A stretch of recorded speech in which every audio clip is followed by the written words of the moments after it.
Moscow. Here on the Pushkinskaya in the 1990s, the first McDonald's in Russia was opened, and now its successor. So from the outside, you can no longer tell that McDonald's is or was here. But the insignia of American imperialism are unmistakable. The huge letter M has gone, because where McDonald's used to be, there's now Vukushnoi Tochka. So let's have a look at the menu then, shall we? Pretty busy here. Pictures from the opening of the burger place went around the world. Now, Nico can test how close the Russian copy and paste really comes to the original on a normal day. They don't have the Big Mac, but apart from that, they've got everything really. But not only is the food the same, but the boards, the tables, the chairs and everything else. So instead of McDonald's, it's Vukushnoi Tochka, which means delicious and that's that. The customers are not very impressed, because apart from the new name, almost everything here is still the same as it was in the good old days. Did you used to work here when it was called McDonald's? Yes. And the equipment's still the same? Yes. Everything like before? Yes. And the number of customers? Just the same. So nothing has changed? Nothing has changed, only the name. The fast food giant owned 850 eateries in Russia. After the invasion of the Ukraine, the chain pulled out of the country. A Siberian entrepreneur who owned a number of places before the war has now bought up all the branches extremely cheaply and opened the first 12 locations under the new brand in June.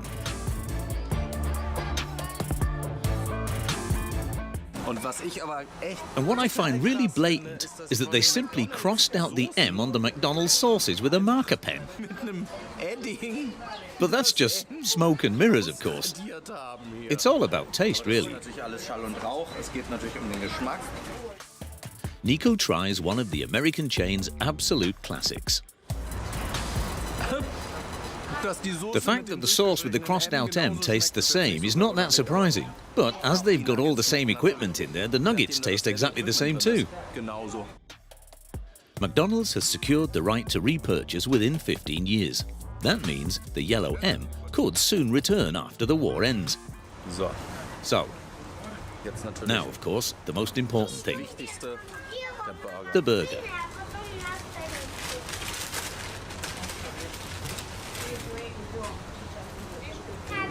In my opinion, just like McDonald's, an exact copy. But what's the customer's reaction? What did you think? The meatball was like my grandma's, but otherwise the taste is the same. Does it matter to you if it's called McDonald's or Vukushnoi Tochka? The old owners bought it up, that's why everything's the same. It's not like the state bought it up and then spoiled everything. But it's not just McDonald's that has to be replaced. Instagram has also disappeared from Russian life. The Kremlin has classified the platform as a terrorist organization. Nevertheless, 28-year-old Masha continues to use the social network. Do you use Instagram? Yeah, sure. Who doesn't use Instagram? I'm a blogger. I make adverts and sell my services online. And I love sharing special moments in my life.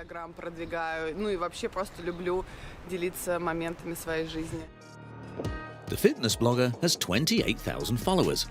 However, due to Russian censorship, Instagram is now only available via VPN. So Masha now has less reach, but it's enough for her. Look, I've got Instagram here and Rosgram here. Have you heard of it? No. I just downloaded this. I don't know this. You're the first to tell me. This is my profile, Nico from Hamburg. No followers, no posts. The Russian platform Rosgram was launched in March, directly after the original was blocked, as a one-to-one replacement, or so they say. But does it deliver what it promises? Taking photos works as usual, but unlike the original, editing them isn't possible.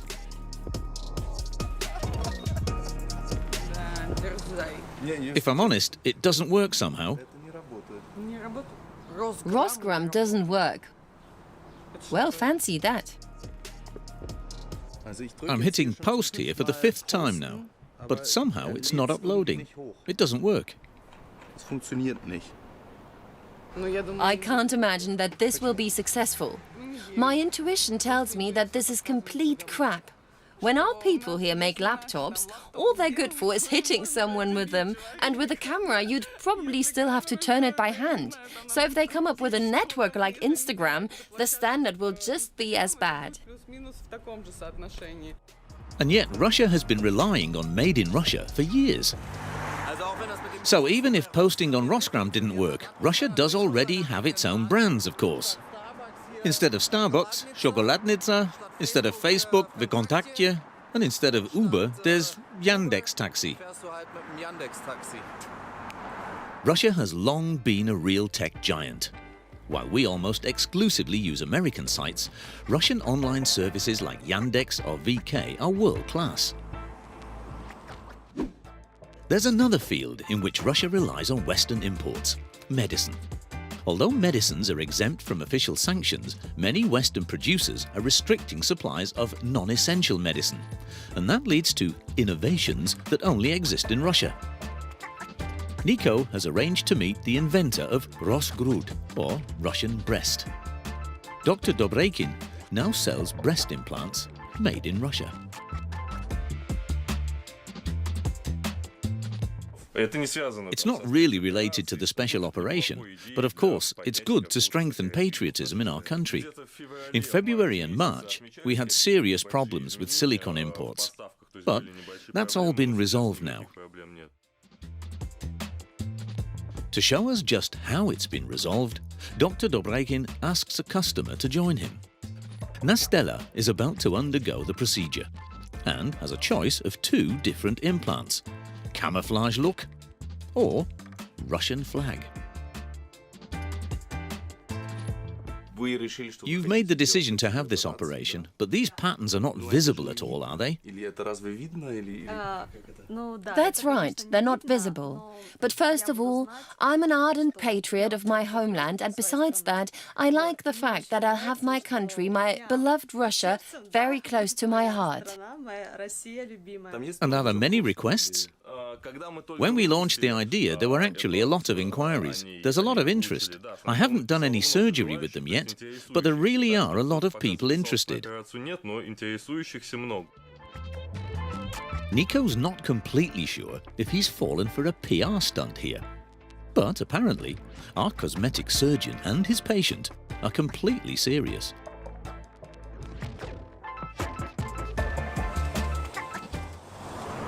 So, quite honestly, I'm at a loss for words at what's been happening in this country over the last few weeks and months. The automotive sector has been hit particularly hard by the sanctions. And it hasn't only affected international brands. Well, when a car manufacturer launches a new model, you'd think normally that they'd want to advertise the fact. We asked Lada if we could film the new Granta Classic 2022, and the answer from Lada was, "We'll do everything we can to prevent you filming." We're now trying to find out why.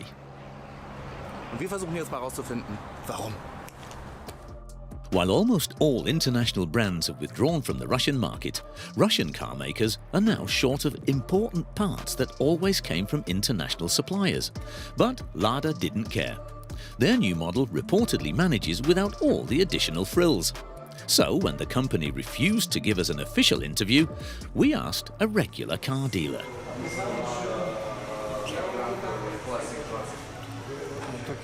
We sell it, but we don't have it here right now. What advantages and disadvantages do you see in the new Lada? What advantages should a Lada have? The fact that it's new, that's probably the only advantage. But allegedly it doesn't have airbags, for example, does it? You're talking about the standard version. No, it doesn't have any. I think there's an airbag on the driver's side, but that costs extra. There's no air conditioning either, and no ABS or power steering. And why not? That's how they brought it out. You'll have to ask the manufacturers. So, let's go to the official Lada dealer. Because, although he won't give us an interview about his new model despite weeks of requests, Nico at least gets to take a closer look at the new Lada Granta Classic 2022. The basic version of this car, which ignores all international safety standards, costs around €7,000.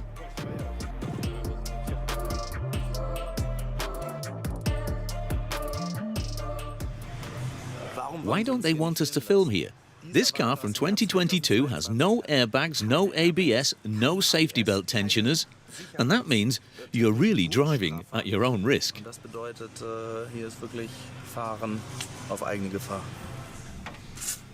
This emergency invention, without any international accessories, leaves us feeling a little uneasy. Time for a conclusion. Russia's new copy and paste economy due to international sanctions can of course fill a few small gaps, but logically there's no way they can replace all the world market leaders here in just a few weeks.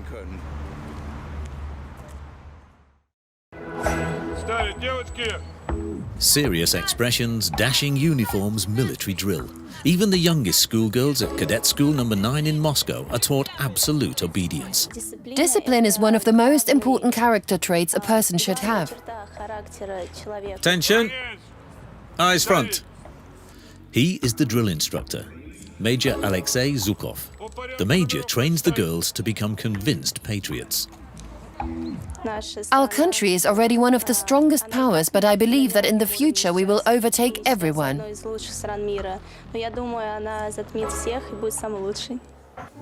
We accompany 16-year-old Nastya and 12-year-old Katya through a normal school day.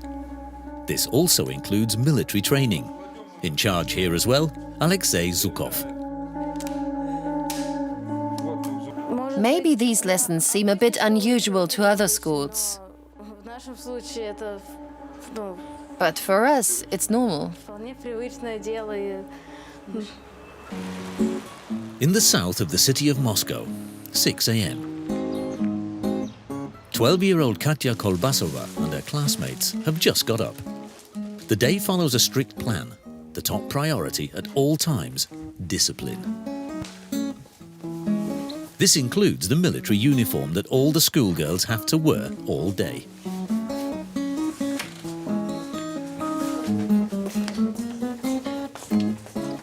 The traditional hair decoration, bant in Russian, also stands for order. No one should step out of line. When you just wake up in the morning, it is of course difficult to get ready and tidy up right away. But that's what everyone has to do. Before breakfast, the 5th graders gather in the residential wing of the boarding school. The teacher checks their appearance, improves and corrects. Girls, turn towards me. One step forward, one step forward. Line up, please, line up. The girls are used to orders. Military drill is second nature to them. In the dining hall, there's room for all 300 students. Katya and her classmates are late. Classes start at 8:30. But first, it's time to stand to attention again. From now on, Katya alone is responsible for order because she is the class president. Standing at attention, Sveta, fasten the belt. Katya is carrying on a family tradition. Her grandfather and uncle were high-ranking military officers. At the state cadet school, the next generation for the army, police and secret service is being trained. In the morning, classical subjects like mathematics and Russian are on the timetable. The pupils are educated here for 7 years, and at the end, they take their school leaving exam. Class prefect Katya maintains discipline until the Russian teacher arrives. Ksusha, put the chain away. How many times do I have to tell you that? There are also days when they don't want to do what they're told at all. Then I have to shout a bit. After a day like that, you don't feel like doing anything else. You just want to go to sleep. In the parallel class, the first subject today is needlework. After all, the military students should also be brought up to be good housewives. They are always under observation and being controlled. The students have to be on the ball all the time and keep their household tidy. Galina Mechanikova's needlework lessons also have a military background, because in the army, the girls have to mend their uniforms themselves.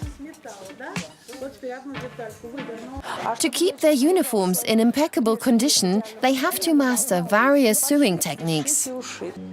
Major Alexei Zhukov is the military instructor at the cadet school. After his basic training, he was a member of the Presidential Guard. It's one of the most honorable regiments to do your military service in. That was probably a very significant moment in my life when I was allowed to serve in the Guard battalion. Alexei Zhukov runs a tight regiment, but the girls adore this oddball major. The cadet school has been open for 9 years. He is the deputy head. If someone had told me 15 years ago that I would be working with children, not to mention girls, I would have laughed at them. Today, I can't imagine any other life, because making something out of these cadets, and above all, turning them into worthy public servants, has become the whole point of my life. Worthy public servants, with their hands on their weapons, even at the age of 12. Major Zhukov has prepared a very special lesson. On the timetable today, the Kalashnikov. You can see the girls' respect for this legendary assault rifle. If you only have a few rounds left, you have to aim more accurately to kill the enemy. If you fire continuously, you will run out of ammunition too quickly. By firing single shots, you can hit your target with one shot after the other. Bang, bang, bang. And then everyone will have fallen and all will be well. What seems strange to us is currently enjoying enormous popularity in Russia.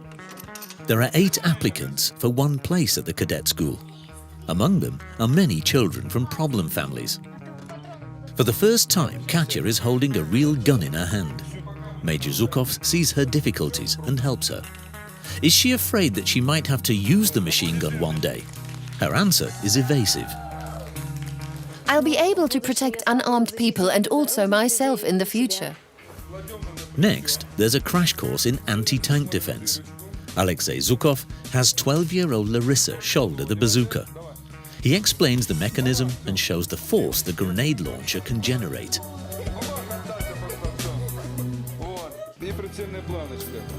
After the theory comes the practice. This involves simulating a shooting range in the classroom. The girls fire pistols at a computer program. The message: if you own a gun and know how to use it, in an emergency, you should use it. What looks a bit playful here can become deadly serious in the future. You see it everywhere. People are dying all over the world. There are so many psychopaths and such. So it's important that the girls learn how to use weapons.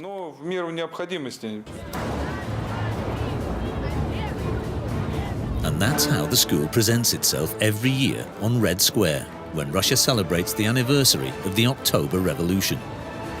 For the State Cadet School, this is a chance to present its young talent to future employers.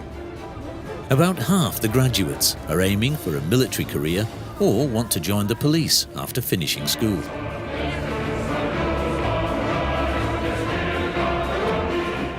In the Putin era, the rights of critics have been severely restricted. These cadets will be expected to implement the president's controversial laws in the future and are therefore already being brought into line. I think we have a very good president. He does a lot for our country and our country is loyal to him. The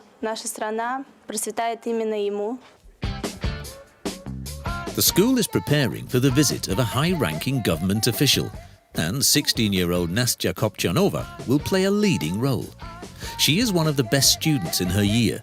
She's also following in the footsteps of her parents. All my ancestors were trained in the Ministry of the Interior and occupied high positions. That's why I want to work in the military as well. The school is financed by the government and is therefore inspected regularly. If they make a bad impression, funding is cut. And that's exactly the kind of visit that's about to take place. The scheduled visitor is Russia's former Interior Minister, General Anatoly Kulikov, and the school is pulling out all the stops. In the 9 years that our institution has existed, it's always been important for us to be visited by people like this, and that we can maintain this contact. There are many school institutions in the country, but they especially like to come to us, and I hope they'll continue to do so very often. And that is why there's to be a welcoming show for the distinguished guest, with Nastya as the host. An Air Force cadet school has been invited to the dress rehearsal. Act 1, a war song from World War II, sung by 12-year-olds.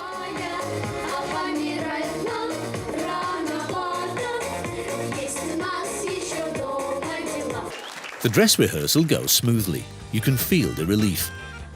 The Air Force cadet students say goodbye in a befitting manner. Attention! From a standing position, in step, march.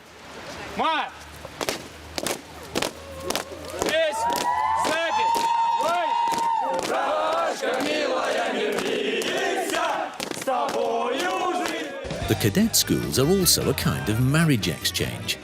The students appreciate each other's virtues and often marry within their own circle. It doesn't happen here that the girls can go out and party all the time, and that's why they're just more decent. That's exactly how a wife should be. The weekend before the general's important visit, the girls are allowed to go home. Katya is picked up by her parents. Father Alexei is in the building trade. His wife Elena is a clerk. They didn't push their daughter into the state military school. It was her own wish. The parents have to pay for the teaching material and the guard uniforms. Parental income is one of the things the school fees are based on. We miss her, although I think we miss her more than she misses us, because she is very busy all week. We really miss her and need her here. She is the oldest child here in the house and has always helped us a lot with the younger ones.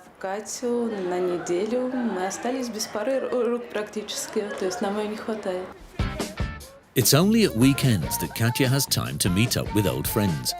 They don't go to the cadet school. She's rarely as exuberant and childlike as she is here. The military severity at the elite academy has changed her. She has less free time because she's busy all day at the military school. Even at weekends, she has English, history, and has no time to go out with me. Her character has changed a little, maybe. She's become more serious. Katya is hoping for a career in the Ministry of the Interior or the Ministry of Social Affairs. She's prepared to put up with a lot to achieve that. Of course, I miss my friends here. We were at school together for 4 years before, but I still don't regret going to the military school because at least we see each other at weekends and on holidays. We write letters to each other, but education is more important. The next day, 16-year-old Nastya is waiting for a big performance. In front of General Anatoly Kulikov. Alexei Zhukov is determined to deliver a flawless program on stage for Russia's former interior minister, Russian folklore, and a lot of patriotism.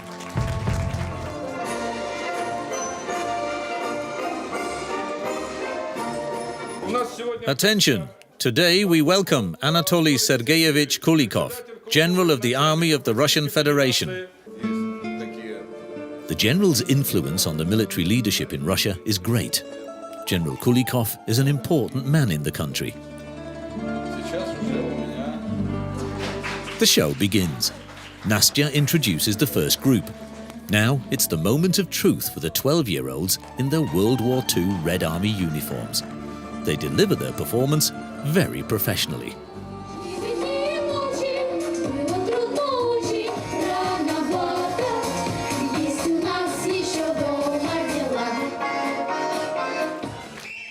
The performance goes down well.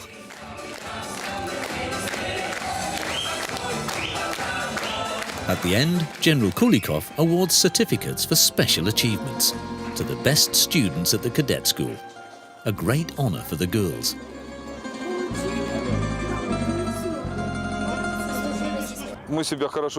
We've done ourselves proud, and it's good that he came to visit.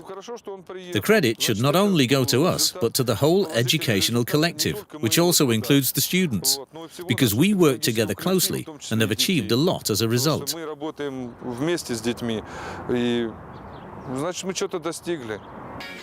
So the school will continue to be supported with money from the ministry.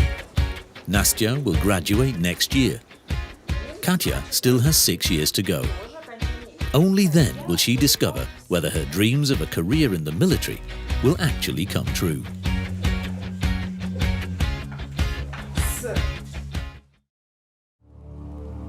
Nine o'clock in the morning in St. Petersburg. 38-year-old Andrei sets off in filthy weather. Although it is a normal weekday, he's not going to the office.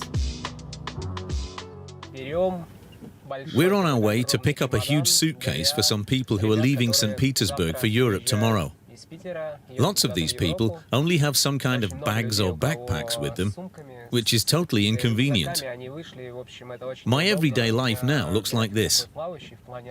If I somehow have time and have to help someone, then I help. On average, I go to the border about 3 times a week.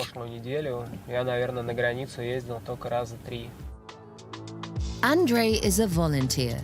Besides his job as a pub owner, he helps Ukrainian refugees to continue their journey to the EU and is thus part of a nationwide volunteer network of around 8,000 people.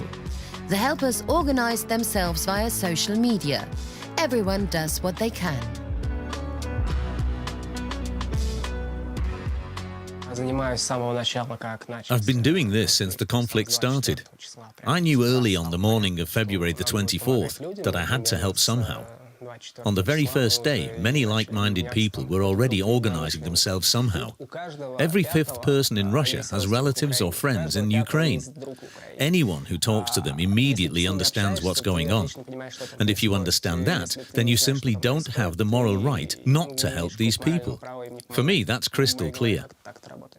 Andrei is in a private apartment. Here, there are plenty of useful things for refugees. It's all kept secret because the help they provide might well put the volunteers themselves in the crosshairs of the police. Here are some suitcases, some bags I received today. An elderly lady brought me this bag and plastic bags. Here is a pram. Some don't bring their own things over, they order new stuff. There are about 10 more bags here and a wheelchair. The whole situation is a mess. On the one hand, Russia has already allowed 1.3 million Ukrainian refugees into the country. But on the other hand, there is hardly any support from the Russian state. The help comes from private donors and volunteers, like Andrei. There are people who've experienced a lot of bad things. Some sat in a bomb shelter for a whole month. Some longer, some not so long. Some were shot or lost close relatives or friends. Almost everyone has lost someone they knew. I had a young couple. They just managed to save their children from a burning house. But they couldn't manage to save everyone. They're holding themselves together, of course. But I can feel them suffering and how it's affecting them.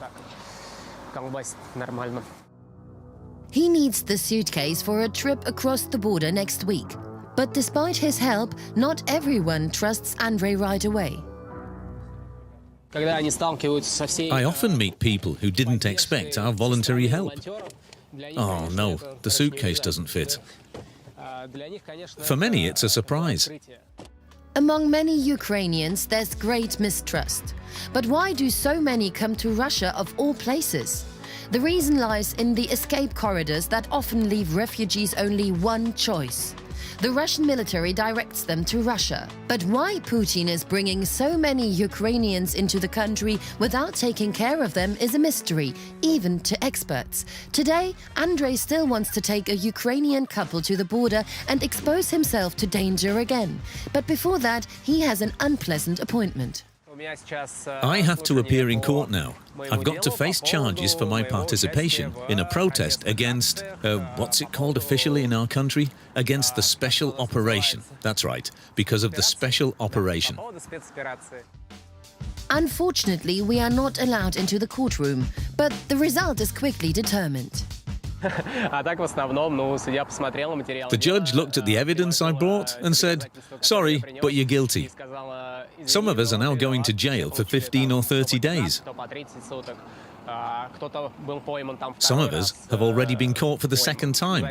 They'll get very different sentences.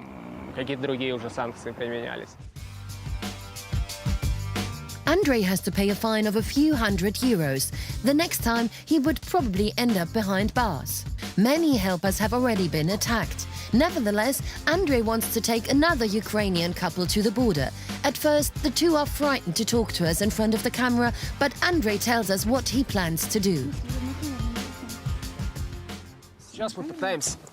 Now I have to see how I can get all this stuff into my little car. Then we'll drive towards Europe. In Europe, there are also volunteers who we provide with information via Google Docs. Their job is to help the people in Europe. My job is to take the people to the border and sort of hand them over. Will Andrei manage to get the Ukrainians to the border, or will they be stopped by the police? Dmitry is also actively opposed to Russia's war of aggression in Ukraine, a wholesale market in St. Petersburg.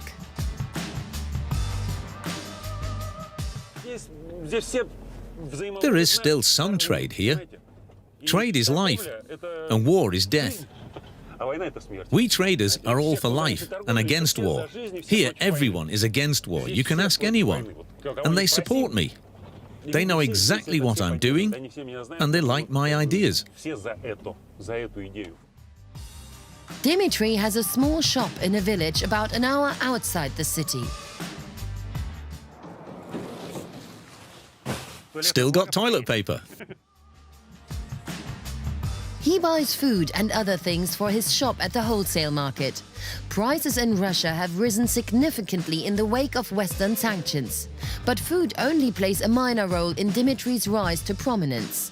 While a considerable number of people in Russia's biggest cities get their information from opposition and foreign media outlets, most of those in Russia's villages live practically under constant Kremlin propaganda. The message there is that Russia is ridding Ukraine of Nazis and drug addicts. Dmitry tries to counter this one-sided and questionable view. For me, this is a crime. My attitude towards the whole thing is strictly negative, and I want to do everything to make it end. Anything I can do.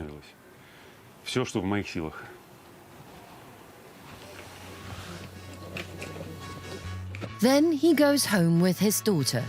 There he wants to show us what his protest involves and how he wants to wake people up here. Some people think I'm a traitor. I think they are airheads. But I also have neighbors who I get along with very well. Dmitry has been politically active for many years. During the presidential election campaign, he painted anti-Putin posters. The result, Putin achieved the second worst result in the region in this village. Today, he has another activity planned. This is my wonderful wife, Tatiana. We've been happily married since 1998. We have 5 daughters, and if she didn't have such a crazy husband, she could probably be even happier. But seriously, my family, my wife, and my parents support me wherever they can. Patriotism plays a big role in Russia's villages. Some here have relatives in Ukraine, and yet they support it. Others understand that terrible things are happening there, that there is war and death. They don't want that, but they just sit at home in front of the TV. They have the feeling that they can't do anything about it, but there are definitely different options. Our village is divided on this. Luckily, not everyone is in favor of it. But how does the 49-year-old shopkeeper express his dissatisfaction with the system? Dimitri shows us in his study.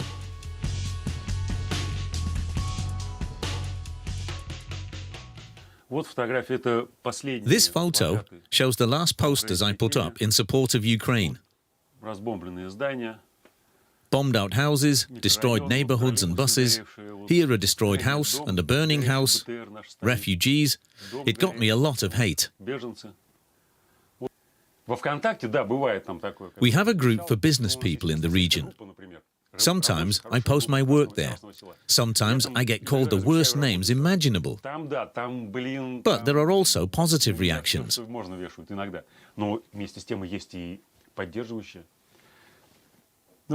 Someone has written here, "Dimitri, I think you're a real hero and a charismatic guy. Respect." When I read something like that, it gives me new strength. This support gives me a lot of strength.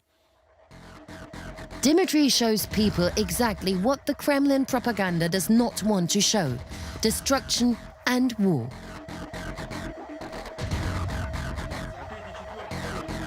Then a little clarification about his appearance. I'm not an Orthodox priest or anything. I'm an atheist. The story is, when they put me in prison for 20 days last January for oppositional actions, I was not allowed to shave. I could only do that when I was free again. So then I decided to just let my beard grow and told a friend I'll only shave it off again when they carry Putin out of the Kremlin feet first. Even time in jail can't intimidate him. Then he takes us to his shop. Dimitri wants to do some more painting today. I'm going to get the paint, set up my ladder, and then on the wall I'll write the names of the places Putin bombed most recently: Bakhmut and Popasna. Every day Dimitri writes new slogans or place names on the wall of his shop. The shop is right on a major road. I use red paint. It looks like blood. That's my symbolism. Putin wants to sell us this war as a war between Russians and Ukrainians to rid Ukraine of nationalists. But in reality, this is a war between barbarism and civilization. Although he owns the house, Dimitri keeps receiving fines for his anti-war art. He pays between 5 and 50 euros for his works. The official reason: discrediting the Russian armed forces.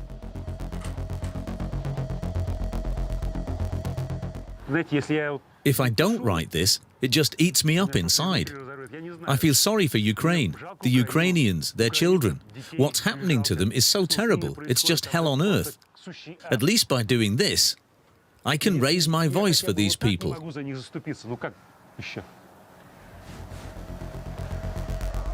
Dimitri's drawings attract attention. Every day, villagers and people passing through approach him. Most of the reactions are positive. I heard about this shop in the exile press Medusa, and my husband also read an article about it. We decided to come and see it. I think it's great. I don't know how much it influences public opinion, but when you see this support and realize that other people also think like you, it's extremely important. He's just not afraid. To me, that's incredibly brave.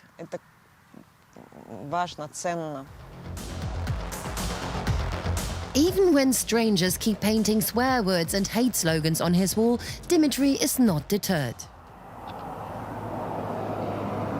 Peace for Ukraine, freedom for Russia. Apparently not all Russians support the war, even in the provinces, and Dimitri hopes that this work will help the aversion to grow.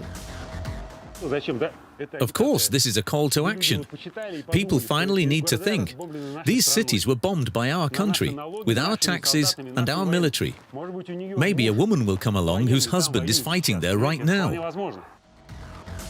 Above it all is the slogan, "Peace for Ukraine, freedom for Russia," and Dmitry will not stop until that is achieved. Back with Andrei in St. Petersburg. He is taking 2 Ukrainian refugees who have come to Russia involuntarily via an escape corridor towards the EU in his car.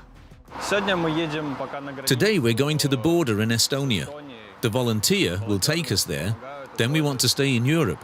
They've destroyed my university and there's no replacement. No idea what I'm going to do. The journey takes about 3 hours. Actually, Ukrainians should be allowed into Europe without any problems, but they are always at the mercy of Russian border guards. Men are often checked very closely. They look very closely at their mobile phones and see which friends they have on social networks and such, or which YouTube channels they watch. The other day, they found a tattoo on one guy that they didn't like. So then, he wasn't allowed to cross the border.